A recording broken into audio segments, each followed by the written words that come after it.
recebo essa pergunta toda semana. Luma, como ter argumentos fortes? Ou Luma, como fazer uma argumentação Então calma, respira fundo que eu tô aqui pra te ajudar. Vai ser a última vez que você vai se perguntar como fazer isso.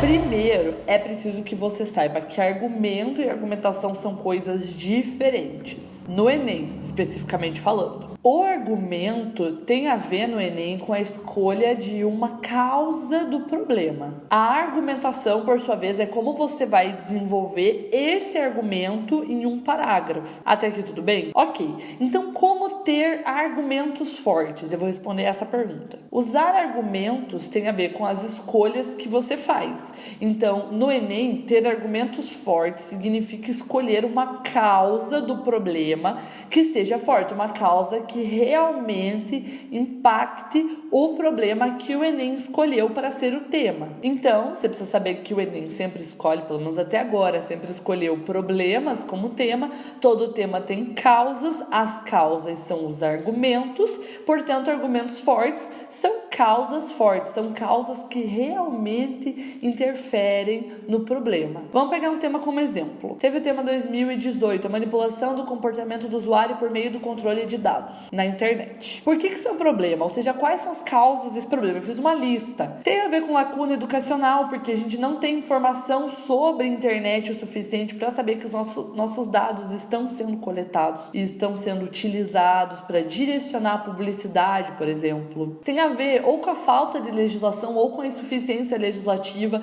Em termos legislativos, esse ainda é um tema muito frágil. A gente ainda não tem uma legislação forte, organizada, com uma punição severa, pré-determinada para esse tipo de problema. Ou se a gente tem essa informação, não chega até as pessoas e nem a sensação de que elas vão ser punidas. Além disso, a gente tem como terceira causa uma má representação midiática. A mídia não fala sobre isso, tanto a mídia online, a mídia virtual, quanto as mídias tradicionais. Eu, por exemplo, nunca tinha visto absolutamente nada sendo explicado de uma maneira mais didática por meio da mídia sobre esse tipo de coisa. Então, há um silenciamento por parte da mídia, porque a gente sabe que é interessante para a mídia poder divulgar a publicidade de forma direcionada por meio dos dados do usuário, coisa que, por exemplo, mídias de massa como a televisão não tem. Há ainda como causa sobreposição de interesses individuais ou interesses empresariais, uma vez que, a partir do momento que você controla os dados das pessoas para direcionar para elas determinado tipo de conteúdo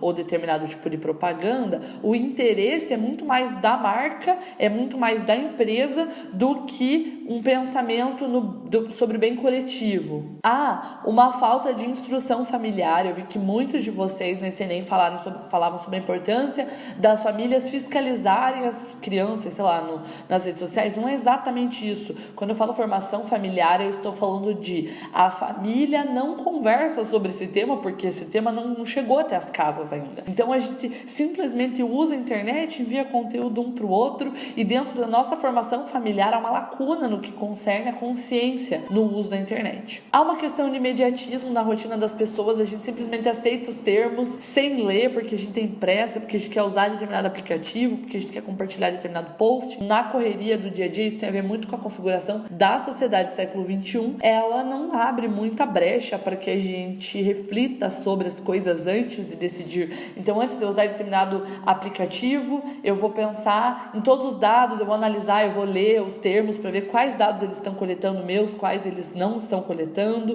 Será que os dados que eles estão coletando tá ok para mim? Por exemplo, a gente baixa um aplicativo e a gente não lê os termos para ver se esse aplicativo está acessando o nosso microfone ou a nossa câmera, ou simplesmente porque a gente precisa usar aquele aplicativo ou aquele site ou o que quer que seja, a gente simplesmente concorda, mesmo sabendo, tá na pressa, não tem outra alternativa tão rápida que resolva o problema, etc, etc. Todas essas são causas do problema, e você deve ter pensado em outras 5, 10 causas do problema do outro lado também. Ou seja, todos são possíveis argumentos. Mas quais são os mais fortes? É isso que você deve se perguntar. Ou seja, quais causas interferem mais no problema que é a manipulação do comportamento do usuário pelo controle de dados na internet? Ou seja, quais dessas causas atuam mais fortemente na manipulação?